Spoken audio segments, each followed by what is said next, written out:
So there are a lot of people that don't want to see this matchup in the Super Bowl. I get it. But in the end, you're probably going to watch, right? Like we can do this boycott Super Bowl thing and make it a whole. You're going to watch, right? I'm going to. I mean, get it. That's what I do for a living, so it's a little bit different. But let's look at the MVP market. We've gone through some of the other props markets over the last couple of days. MVP is really interesting because, yes, Patrick Mahomes is the favorite, right? Plus 105.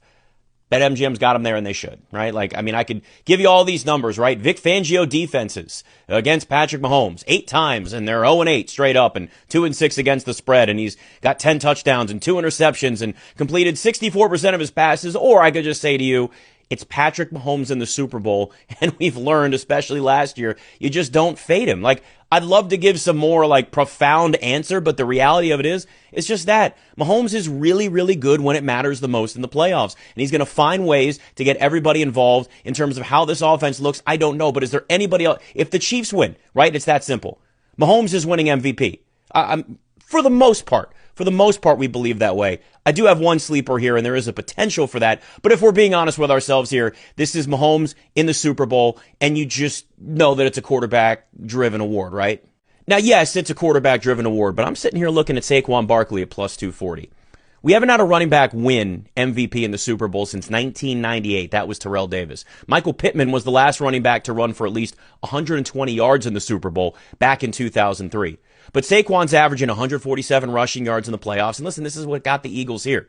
The Eagles got to this point because they run the hell out of the football. And of course you do that behind Saquon Barkley, who's having a record-setting season. When that offensive line went to Nick Sirianni during their little bye week, and they just said, look, we got to run the football more. This is how we're going to win.